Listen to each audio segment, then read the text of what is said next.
I made a bet with my archenemy that whoever ranked first in our grade could command the other to do anything. I ended up losing. Fuming with anger, I gritted my teeth as Jason smugly looked at me, slowly uttering a few words.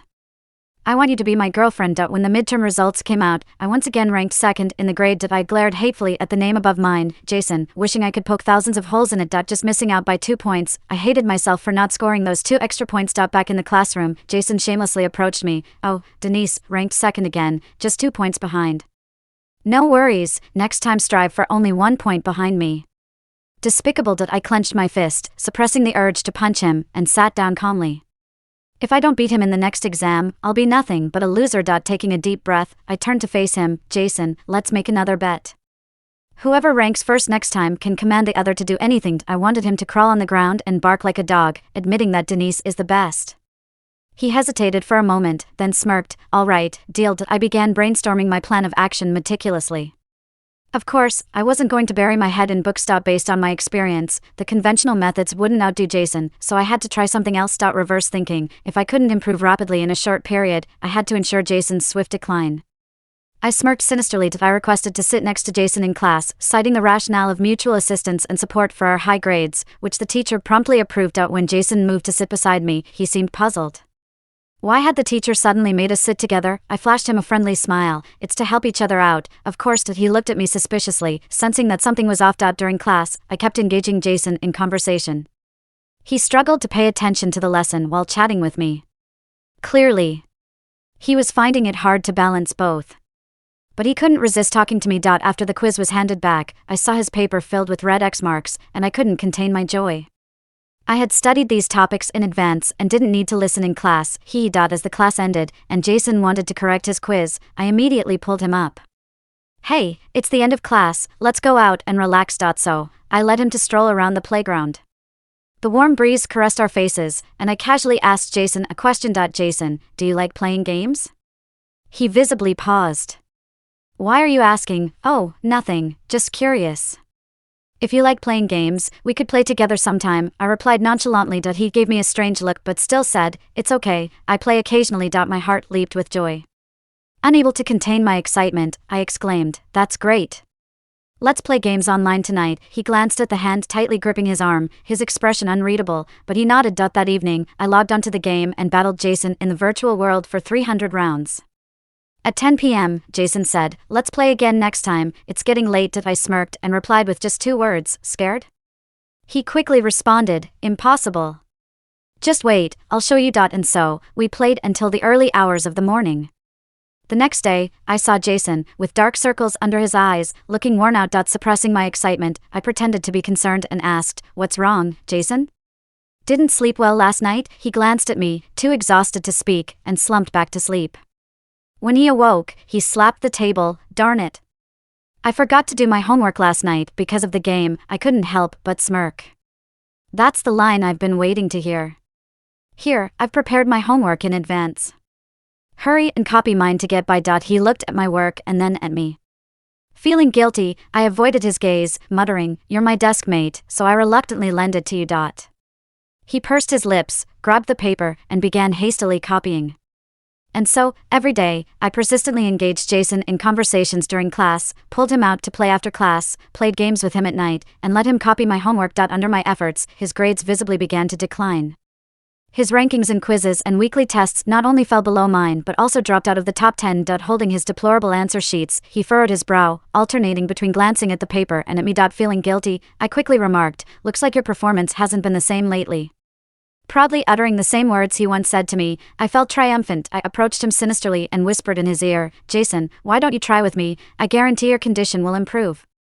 Evil thoughts filled my mind as I remembered how Jason used to nag me to study with him, promising that I would pass exams with his help, but I never believed him. A sense of satisfaction washed over me as I finally uttered those words, a scholar can be killed, but not insulted. I had a feeling of avenging a great injustice. I had expected Jason, with his pride, to firmly reject me, but to my surprise, he hesitated for a moment, then his earlobes turned red, and a faint blush appeared on his face. Was he feeling humiliated? The thought made me feel elated. After pondering for 2 seconds, he cautiously looked at me and asked, Are you sure? What was that tone and expression? Did he doubt my abilities? Ridiculous. I gave him a disdainful look and said, just try studying with me, you'll be satisfied. It seemed like he made a big decision, finally nodding his head and saying, all right, but don't regret it. Regret what? I scoffed, you better not regret it, let me show you how solid my knowledge is. Jason asked, where should we study? After thinking for a moment, I suggested, let's go to your place. My place isn't convenient. Unexpectedly, Jason's face turned red again. He lowered his head, lost in thought. Understanding his predicament, I offered, how about we go to my place? Either way is fine with me. No, he immediately interrupted me, his eyes filled with a strange gravity.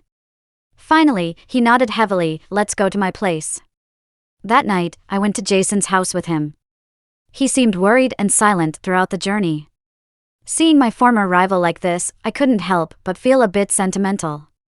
I nudged him and said, don't be too downcast. This is a process of mutual learning and helping each other. We will both derive a celestial joy from this process. The sense of accomplishment after studying is incomparable. He looked blank for a moment and then seemed anxious, asking, do you have experience? I nodded, of course, otherwise, I wouldn't dare take on this task. I've tutored struggling students before, but tutoring a top student like you is a first for me. His eyes lost their sparkle instantly, and he appeared crestfallen. Furrowing my brows, I said, don't be so disheartened. While I've done this before, tutoring someone like you is a first for me. I've only tutored low achievers in the past. He sighed deeply, seemingly resigned and desolate. After trying with me, please don't try with anyone else, okay? I'm not your dedicated teacher. Suddenly, he stopped in his tracks, looked up, and there was a hint of grievance in his eyes. I patted his back, don't look so dejected. If you feel wronged, I feel wronged too. I'm sacrificing for you. I struck a heroic pose, patting my chest. Jason gave me a deep, enigmatic look and let out a sigh. Once inside the house, Jason changed his clothes and shoes hesitantly and asked, do you, need to take a shower first? I shook my head, no need, we're going to start soon. He hesitated and a hint of anger flashed across his face, who said we are starting soon. Surprised by his lack of trust in my teaching abilities, I retorted, if you need to shower. Hurry up then. Once you're done, I'll show you how amazing I am. My words seemed to set him ablaze as his face turned red like an explosion. Amused by his reaction, I chuckled and waved him off, hurry, go ahead. I need to prepare too. Jason obediently went to take a shower. I took out the textbooks and started organizing my thoughts. When Jason emerged, he was only wrapped in a large towel around his lower body, his upper body bare with smooth muscle lines catching my eye. Uncontrollably, tears welled up in my eyes. Jason looked a bit awkward, with his freshly washed black hair still dripping. He hesitantly asked me, are you sure you don't want to wash it? I shook my head again, since you are feeling better now, put on some clothes and let's get started. He hesitated to come over, paused, and asked, Do I need to wear clothes? I thought for a moment, realizing he might just be casual at home. Forget it, you don't have to wear anything, it doesn't matter. As soon as I finished speaking, he suddenly remembered something and said to me, wait, I'll go buy that. I tilted my head, buy what? What do you need to buy? Can you do it next time? I have things to do, can you hurry up? He fidgeted with his hands, feeling embarrassed. It's just that, getting impatient, I asked, what exactly is it? Do you have to buy it right now? As if he had made a big decision, he suddenly said solemnly, condoms. Condoms? What condoms? Condoms. I was stunned, why are you buying condoms? My mind raced, and I looked at what he was wearing and recalled our previous conversation. Suddenly, I understood something. It seemed like he had misunderstood something. I was speechless, and he looked at me strangely, aren't you the one who said? I couldn't explain, feeling a bit awkward, I didn't mean that, I meant I want to help you with tutoring. Tutoring? Now he looked shocked, with disbelief in his eyes. All this time you came to tutor me? I nodded naturally, yes. Don't you like me? Why would I like you? We stared at each other for a while, and he squinted, looked me up and down, shook his head, I don't believe it. Believe what? His eyes locked onto mine, I don't believe you don't like me. You intentionally told the teacher you wanted to sit next to me, always talked to me, stuck around after class, and played games with me until dawn. Tell me, if that's not liking someone, what is it? I was left speechless by his question. I had never expected him to interpret things this way. I started to say something but stopped midway. I couldn't reveal my true intentions. Seeing me silent, he proudly crossed his arms and looked at me as if he knew everything. He sighed. Even though you came to tutor me today and that disappoints me a bit, at least it's confirmed that you like me. Confirmed your foot. I wanted to defend myself, but I couldn't, so I remained silent. After Jason misunderstood that I liked him, he started treating me differently. One morning, I found a carton of milk on my desk, with Jason's flamboyant handwriting on it. For you, considering how long you've been chasing after me. During class, I stopped talking to him. He thought I was just shy after being found out and wrote me notes, saying it's okay, he could pretend not to know and that I should continue pursuing him. I crumpled the note and ignored him. After class, I rested my head on the desk, but Jason dragged me to the playground. He extended his hand, acting generous. Come on, let me lead you. I slapped his hand away and walked away. He caught up from behind, teasingly, don't be shy, I won't tell anyone. No wonder he had suddenly become less annoying in the past few days, surprisingly easy to talk to, all because he mistakenly thought that I liked him. I rubbed my forehead and felt like sighing deeply. Midterms finally arrived. This exam would determine the outcome of the bet I made with Jason earlier. I was extremely nervous the week before the exam. Jason, on the other hand, was still leisurely and carefree, with that same teasing attitude. I secretly prayed that my plan for Jason would work. When the results were posted, I anxiously looked for my name. Denise, 2nd place, 1st place, Jason. My heart sank to the bottom. Back at my seat, I took a deep breath and asked Jason, what do you want from me? Besides crawling on the ground and barking like a dog. I gritted my teeth in anger, and Jason looked at me triumphantly, slowly uttering a few words. I want you to be my girlfriend. Ha, addicted to playing games, ha. I rolled my eyes at him, ignoring him, feeling sad inside. The impact of this test was quite huge for me, and I began to force myself to admit that I really couldn't do it. Maybe I'm just not cut out for studying. Forever 2nd place. Always the runner-up. Suddenly, I remembered something my mom said a long time ago on the phone. No matter how hard you try, it's useless. Yeah, it's useless. Not matter how hard I try, it's not good enough, and because it's not good enough, they all leave me. I felt my eyes sting a bit, and Jason, shameless as ever, came over and said, hey, let's go for a walk. His hand was waving in front of me, and I was already irritated. I couldn't hold it in and shouted at him, are you done yet? Yes, I'm not good enough, no matter how hard I try, I can't beat you. Are you satisfied? Jason froze. You're crying. I didn't even realize I was crying until I touched my face, and indeed, tears were falling. Jason looked a bit flustered, wanting to reach out to wipe my tears, but then withdrew his hand. Finally, he handed me a few tissues. He whispered, I'm sorry. I took the tissues, wiped my tears. It's okay, it's not your fault. I voluntarily requested the teacher to move me away from Jason. My reason was that I always ranked 1 place lower than him, and seeing him put too much pressure on me, making it hard for me to study. This was the truth. I really didn't want to see Jason. He was a constant reminder of my ridiculous efforts. I just wanted to rank first once, but with his presence, it seemed like this wish would never come true. The homeroom teacher saw that I wasn't doing well, so she agreed. When I came out of the office, Jason saw that my eyes were red, and immediately asked nervously, what's wrong? Did the teacher scold you? You can tell her it's all my fault. It's my fault for affecting you. I looked up at him, calmly saying, Jason, you do affect me. Let's not sit together anymore. I can't stand seeing you. With that, without looking at him, I left. After that, it seemed like Jason really disappeared in front of me. He moved back to his original seat, and except during class, I didn't see much of him. He would rush out of the classroom right after class, wouldn't come talk to me during breaks, and I couldn't find him after school. We used to walk together often on the way home. It seemed like he was intentionally avoiding me. During PE class, he was playing basketball with a group of boys, carefree and radiant under the sun. Friends curiously asked me, didn't you two used to bicker a lot before? Even during PE class, it was like a game of cat and mouse between you two. Why does it feel like you're not interacting as much lately? I smiled helplessly. We're competitors. Even so, I couldn't help but look towards the basketball court. Jason was still the same as before. He inadvertently glanced in my direction, then quickly looked away. Thinking about the words I had said to him, I felt I should apologize to him. I couldn't blame others just because they did well in their grades. I walked towards the basketball court, the crowd bustling, and just as I was about to reach Jason, I heard a sudden exclamation in my ear. "Watch out!" Before I could react, I felt a sharp pain in my head and instantly lost consciousness. When I woke up, I was in the school clinic. My friend was by my side, and when she saw me waking up, she quickly asked, "Are you okay? Any discomfort?" I gently touched my head and replied, "I'm fine." My friend breathed a sigh of relief and said, "Thank goodness. You were hit on the head by a basketball all of a sudden." Luckily, Jason was there.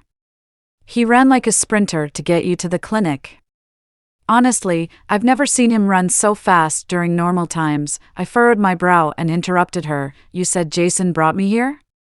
She nodded. "Yes." I pursed my lips and asked, "Is he still here?" "Oh, he brought you here and left immediately." "What a good deed." Without leaving a name, I sighed. Due to the head injury and my recent poor condition, I decided to take some time off to rest and recuperate at home. After sleeping for 2 days at home, I decided to go out to buy some food.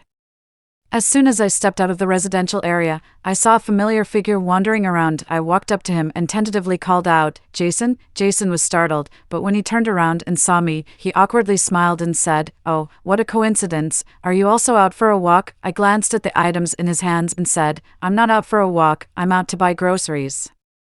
"But why are you carrying so many fruits and food while walking?" His face reddened, and he quickly hid the things behind him, stammering, "I just came out of the supermarket." I chuckled at his reaction, and he smiled back shyly, scratching his head, looking somewhat awkward. "How's your rest going? You haven't been to school these past few days, and I thought something might have happened to you," he said somewhat uncomfortably. I patted his shoulder reassuringly. "Why don't you come over to my place and sit for a while?" "Really?" His eyes immediately lit up. Jason insisted on showcasing his cooking skills. Watching him bring out a complete and delicious meal, I couldn't help but swallow and gave him a thumbs up.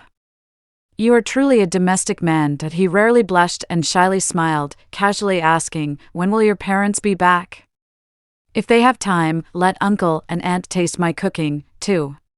I paused with the food in my chopsticks and calmly said, "They are not coming back." Jason froze for a moment, unsure of what to say. I smiled and said, "It's okay, actually. You know why I am so determined to excel, Jason? My dad left me when I was in elementary school, saying I was a burden, useless. My mom raised me until junior high and then left too. She started a new family, sometimes giving me a call to ask about my situation, but whenever she heard about my grades, she was always disappointed. She said no matter how hard I tried, it was useless. She said she had another child now, a child who was excellent, always ranking first. She said I could never surpass that child. I haven't seen her in a long time. I think, maybe if I rank first, she will come and look at me." I poured my heart out, and strangely, I felt a bit relieved after sharing it all. I told Jason, "Thank you for listening to this, but I hope you won't make me rank first out of pity." Jason was stunned for a moment, then suddenly held my hand and said earnestly, "You will definitely become number one." Upon returning to school, Jason volunteered to sit next to me at our teacher's permission. He pledged to never skip class or fall asleep again, only then the teacher agreed.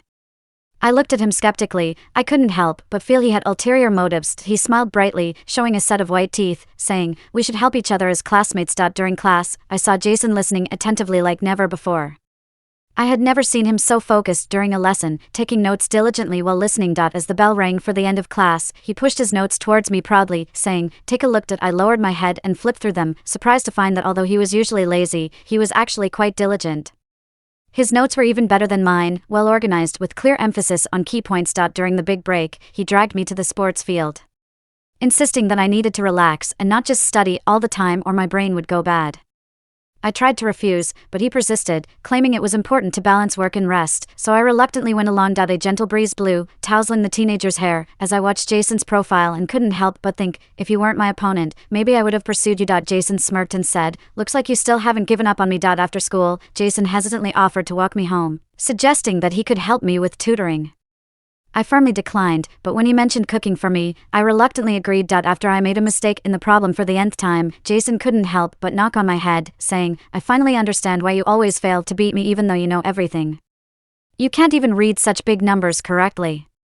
Are your eyes just for show? I rolled my eyes inwardly but kept a poker face. Jason sighed and suddenly said out of the blue, by the way, you still haven't fulfilled our last bet. I pretended to be clueless, asking, what bet? Jason patted my head and said, your memory is as bad as your eyes. We said whoever ranked first could command the other to do anything. I casually replied, oh, I don't remember. Let's continue with the questions. You're not going to back out, are you? He raised an eyebrow, gazing at me intently. You lost, so you have to be my girlfriend now. I asked in disbelief. Jason, are you serious or just kidding? He met my eyes, nodding. Of course, I'm serious. I've been pursuing you for a while now. Isn't that serious enough? I was taken aback. When did you pursue me? His eyes widened. I lent you notes, took you out to play, brought you breakfast, tutored you after school. Do you think I'm just wasting my time? I paused, lost for words.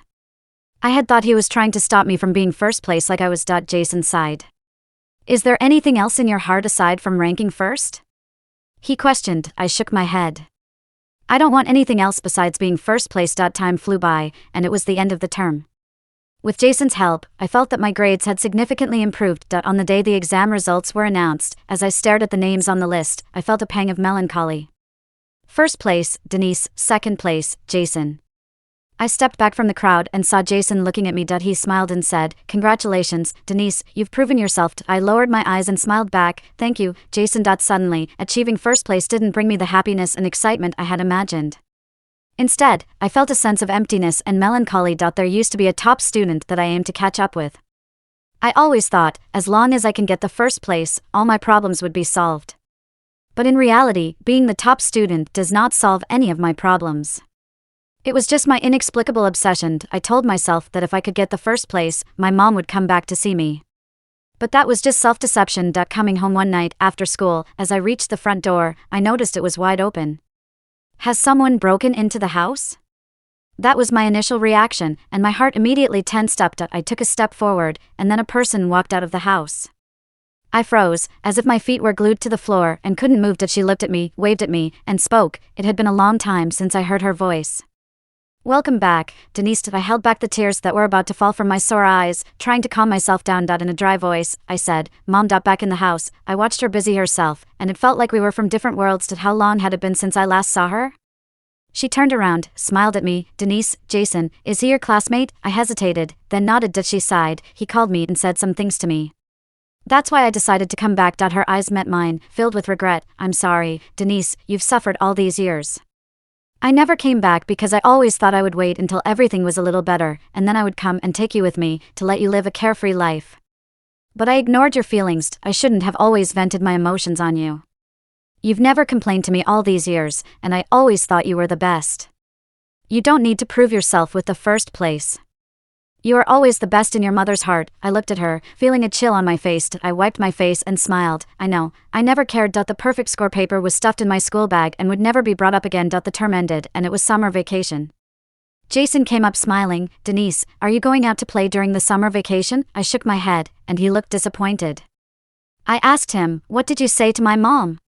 Why did she suddenly come back? Jason mysteriously smiled, shook his head. That's confidential. I rolled my eyes. Okay, but thank you. I suddenly feel being the second place is pretty good now. The pressure of being first is too much. Jason crossed his arms, looked down at me and said, now you know how much pressure being the first place has been. I looked at his smiling eyes and bright gaze, and suddenly blurted out, Jason, you're actually quite handsome. He lifted his lips proudly, patted my shoulder, you have a good taste. I'll give you a chance to be my girlfriend. I pushed his hand away, turned around with my school bag and walked off, not interested. Jason followed behind, shouting, hey. Think about it, on the first weekend of summer vacation, I was woken up by a knock on the door. I opened it, and there stood Jason, holding a small cake, looking energetic. He raised the cake in his hand and smiled dazzlingly, happy birthday. I was stunned for a moment, only then did I remember that today was my birthday. Before I could say anything, Jason barged in without saying a word, still saying, touched? If you're touched, consider me. I looked at the cake and suddenly remembered that I hadn't celebrated my birthday since my mom left, but Jason remembered my birthday. Every year he would wish me a happy birthday. I stopped him. Jason, you're not my archenemy anymore. Jason turned around, looking at me, his eyes bright. Then what am I? I thought for a moment, a guy friend. His face darkened instantly. I don't want to be a guy friend. I sighed. Then you can only be a male classmate. Jason walked towards me, ruffled my hair, and before I could push his hand away, I heard him say, Denise, you ranked first for your mom, but do you know why I aimed for the first position? I blinked. Why? He suddenly leaned in close, his eyes intense. Frida, I noticed you a long time ago, but I found that besides grades, you don't care about anything else. I tried some ways to catch your attention, but apparently none of them worked, so I had to focus on what mattered most to you. I worked hard and finally got to the first place, finally making you notice me. You have no idea how happy I was when I saw that you noticed me, but it seems like you only see me as your opponent, your enemy, Jason rambled on, and after a while, I slowly spoke. I never thought that my troubles were created by myself. I sighed. Jason seemed nervous. I'm sorry. I smiled. You have nothing to apologize for. Ranking first is your ability, it's just me.